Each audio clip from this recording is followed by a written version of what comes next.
I don't know about you, but sometimes I feel that the world is spinning out of control with all the domestic challenges, the pulsating rage sweeping our country, deepening and intensifying racial tensions, economic disparities, blind assaults on truth. We're unable to agree even on basic facts. The rise of China, the misadventures of Russia, the threat of a nuclear-armed Iran, the distant danger of a deranged North Korea, these are enough to tear the delicate fabric of my emotional equilibrium. Even the paralysis of that oil pipeline last week freaked me out. Did you realize that we were so vulnerable? One cyber attack on one private company shut down energy supplies to half the country. And no one seemed to mind that the company paid ransom to get the oil flowing again. Just give me my tank of gas. What do I care about anything else? And I haven't even mentioned this awful pandemic with its devastating toll on life, health, and emotional and financial well-being. We have lived in near isolation for over a year. And finally, it is hard for me to describe my overwhelming sadness and emotional turmoil over this round of bloodletting in Israel and the Palestinian territories. Now that hopefully the guns have quieted, we can begin doing a preliminary assessment. It is clearer than ever that there is a deepening divide between progressives and Israel. It is not only a healthy empathy for the Palestinians, it is also an increasing animosity to the foundational principles of Israel's very existence. I'm a liberal. I was raised a liberal. From childhood, black civil rights leaders were part of our household, attending Shabbat and celebrations in our sukkah. Clergy of different faiths and denominations regularly visited us. Bouncing on my parents' knees, I learned to respect every human being regardless of race, ethnicity, religion, or class. I believe in justice, righteousness, and peace. I believe that all human beings are endowed with equal dignity. I believe in collective responsibility, that we are our brother's keepers. I believe in reason, science, persuasion. I believe in tolerance. And because I am a liberal, I feel a special responsibility to speak with liberals, especially liberal Jews, and to speak with audacious honesty. We are witnessing the fracturing of liberal Judaism. We are breaking along the same fissures as a century ago. The fault line as it was back then is our sense of Jewish identity. Do we belong to the Jewish people? Are we anchored in Jewish particularism, an identity rooted in Jewish peoplehood, and from there pursue Jewish universal values of social repair? Or are we Kantian universalists who happen to pray in Hebrew and who regard the insistence on Jewish distinctiveness an embarrassment at best, or at worst, an impediment to and a contradiction of universal values. For years, I pondered, mystified, how could it be that the founders of liberal Judaism, Reform Judaism, how could it be that they simply abandoned the concept of Jewish peoplehood? I couldn't get my mind around it. How could they turn their backs on our people with single-minded conviction that now, looking back, seems like a form of messianism? Our movement asserted, we consider ourselves no longer a nation, but a religious community. The first Jew to assert this understanding of Judaism was the Apostle Paul. The early Christians were the first to insist upon a religious creed divorced from the Jewish nation. It is this that finally led to the irreparable split between these two groups, these two interpretations of Judaism. 2,000 years later, liberal Jews voiced the similar sentiments. It would have led to our marginalization and ultimate disappearance of Jewish history had we not come back to our senses and understood that Jewish liberalism is a blend of Jewish peoplehood that looks inward and outwards in pursuance of our mission to improve both the Jewish and the human conditions. Naturally, the anti-peoplehood reform movement of the 19th century was ferociously opposed to the 20th century Zionist movement that placed the concept of Jewish peoplehood at the very heart, at the very center of its political philosophy. Zionism is poison instilled in sugar-coated pills. It is un-Jewish, said the early 20th century president of the Hebrew Union College, the rabbinical seminary. A month before the first Zionist Congress in 1897, the leader of American Reform Judaism, Rabbi Isaac Mayer Wise, proclaimed, "We are perfectly satisfied with our political and social position in America. We want freedom, equality, justice, and equity, and this we possess in such fullness in America that no country whatsoever could improve on it. All this Zionist agitation on the other side of the ocean doesn't concern us at all." Expressing the sentiments of the overwhelming number of Reform rabbis, one prominent rabbi said at the annual Reform Rabbinical Convention of those times, "The Zionists forget this lesson of history, that the inherent universality of Judaism has outstripped the shackles of state and national life." 3 decades before the rise of Hitler,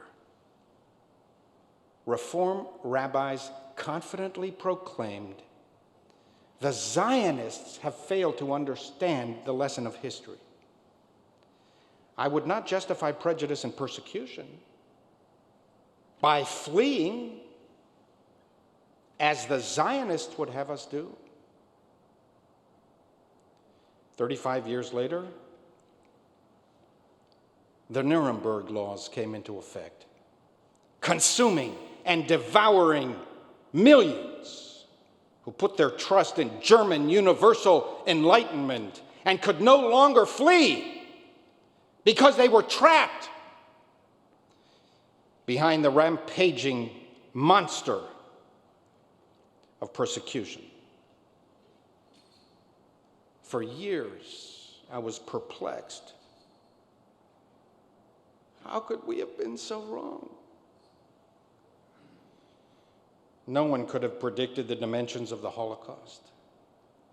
But anti-Semitism was rampant, both in America and especially overseas.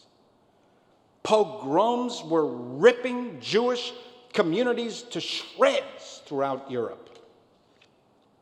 How could we have ignored the realities of the Jewish experience?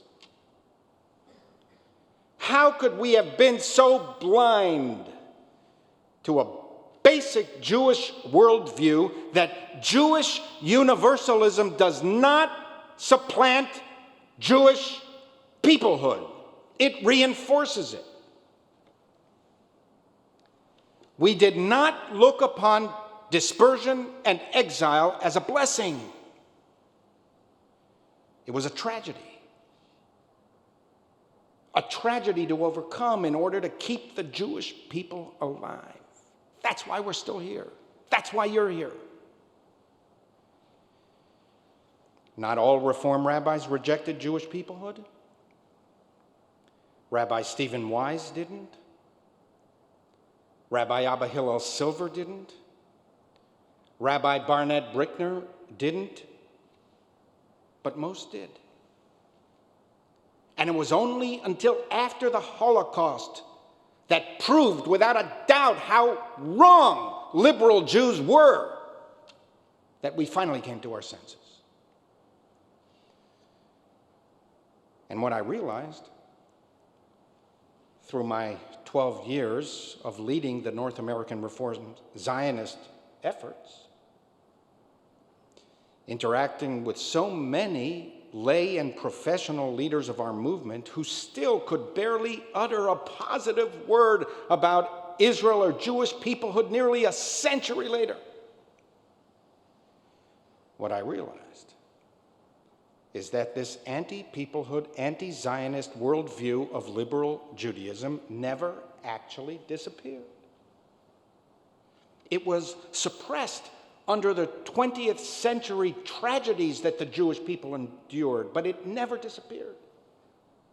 To the contrary, when there is no tragedy, it is the default position of liberal Judaism. Liberal Judaism is uniquely susceptible to a rejection of Jewish peoplehood, either by word or by deed or both, because we straddle the tension between Jewish particularism and Jewish universalism. It's a good place to be. It's where we want to be.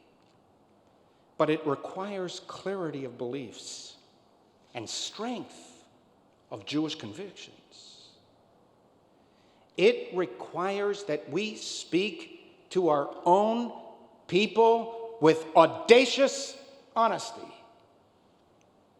and to warn that we are constantly at risk of regression back to where we started. Audacious honesty requires that we emphasize that Jewish peoplehood speaks the language not only of peace, justice, righteousness, and mercy, but Jewish peoplehood and Jewish people also speak the language of Jewish solidarity, Jewish responsibility, Jewish identity, and Jewish mutuality. Audacious honesty requires that we press Reform Jews. Are you committed to the Jewish nation? And what does that mean to you? Do you believe that the Jewish people, like all other nations, has a right to self-determination? Or that Jews are somehow different? What applies to others does not apply to us, because Jews, in the words of our Reform predecessors of the 19th and early 20th century, because Jews have a higher mission, the dissemination of the dream of universal brotherhood. Imagine there's no countries. It isn't hard to do. Nothing to kill for, and no religion, too. Imagine all the people living life in peace. All this ugly human interaction that requires actually dealing with the world as it is, the real world, this is not for the Jews. State power is corruptive and corrosive. We must put our trust in European enlightenment to protect the Jews. The philosophies of Kant, Schopenhauer, Marx, Nietzsche, Heidegger. These will ensure that Jews will be safe in every enlightened corner of the world. This is the real fault line. And we must be honest with ourselves if we want a future for liberal Judaism in North America. Because if we drift away from our people, it is we, not the Jewish people, who will be marginalized. The values of liberal Judaism will weaken. The future of Judaism is Jewish peoplehood. And all those who abandon Jewish peoplehood will be as leaves falling from the tree. And since that future will be determined by the next generation, let me say a few words to younger Jews here, listening online. I know that many parents, when I talk to younger people, like to play this video for them.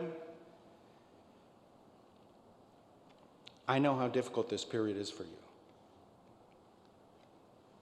I know you are pained. These are painful times. What normal person with a sympathetic heart does not weep for the deaths of innocents?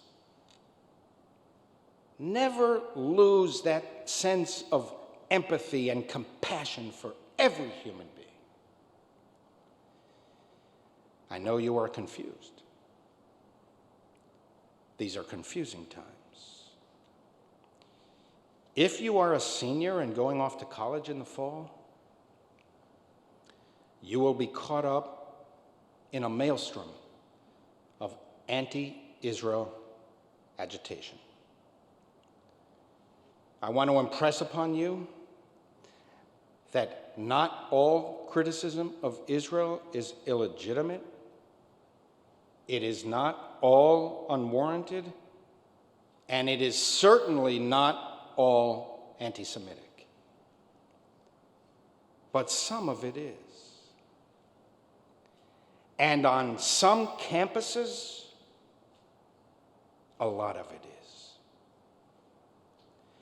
Jew hatred is a disease, an incurable virus that has sadly afflicted humanity for centuries. I wish that by now, you young people, you, the future of our Jewish community, would not need to endure a world where people hate Jews. Jew hatred did not begin today or with the creation of the Jewish state, and it will not end today. In fact, anti-Semitism was a central motivation of Zionism. And the sad truth is that hatred of Jews will not end even if Israel's enemies get what they want and Israel is destroyed, because it preceded Israel. I'm sorry that you have to learn this, as all of the previous generations of our people have had to learn it. We have a tendency to think that everything in the world is new because we're in it. that history stops or turns or didn't even happen simply because we weren't there to see it. Criticism of Israel on campus is often led by activists who do not seek accommodation with Israel. They seek its annihilation. And this is anti-Semitism. Be very clear. When they shout Palestine free from the river to the sea, they mean destroy Israel. Ask them. Go up to one of their protests on campus and ask them, what do you mean? Do you believe in coexistence? And they will tell you, and you will hear it with your own ears. When they insist on the so-called right of Palestinian return, they mean destroy Israel. When they whitewash attacks on Israel as legitimate resistance and accuse Israel of war crimes for every response to the war crimes that they inflicted, they seek to delegitimize Israel and thus weaken it so that it can eventually be destroyed. They are the dishonest ones, not you. Hamas organized wild celebrations in the streets of Gaza today. They claimed victory. This is the euphoria of victory, one Hamas spokesman said. I feel we won because we struck Tel Aviv. I wasn't as happy on my wedding day as when we struck Tel Aviv, one celebrant enthused. This is what Israel is dealing with.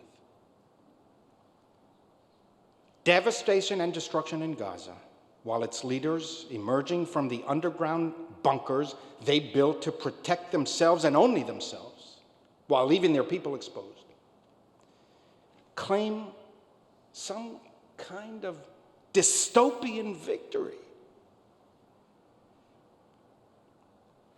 This is the core reason why there is still no peace between Israelis and Palestinians. There are many contributing factors, and Israelis have made their share of mistakes as well. But the root cause of all of this bloodshed is what it always was: the unwillingness to accept a Jewish state at all, within any borders, under any circumstances. When you get to college, ask them, they'll tell you that. Those Arab countries that once launched waves of attacks on Israel, but have since made peace, have seen no violence since the day the treaties came into effect. Not one Egyptian or Israeli soldier or civilian has died in battle since Sadat and Begin signed the peace accord over 40 years ago. Not one. And all Gazans know that if there were no missiles fired at Israel from their territory, not even one bullet would be fired from Israel at them. And one final word to young Jews. When you get to college and you are exposed to students and faculty who seek to force a one-size-fits-all theory on the world, be skeptical and be careful. One-size-fits-all political theories that purport to diagnose all the problems of the world and resolve all the problems of the world are not liberal. They are illiberal and dangerous. They are especially dangerous for Jews. Even if some Jews are its advocates because they have always placed Jews on the other side as the enemy. Human beings are far too complicated for an overarching theory of everything. And the human condition is far too complex for the application of a dogmatic, all-encompassing solution. The last theory that tried this was actually called the final solution. The dispute between Israel and the Palestinians has nothing to do with racial tensions in the United States. If you are white, your Jewish identity has nothing to do with being white, and therefore, by definition, you are racist. There are millions of Jews of color, including the majority of Israeli Jews. Israelis are not white colonialists who oppress indigenous populations. Judaism does not divide the world by race. We divide the world by values and behavior. We judge people not by the color of their skin, but by the content of their character. As we welcome Shabbat, we pray for a renewed period of peace. We pledge to work with all people who seek a genuine peace when Israelis and Palestinians, Muslims, Christians, and Jews can live side by side, and every father, every mother, every child can sit under vine and fig tree unafraid.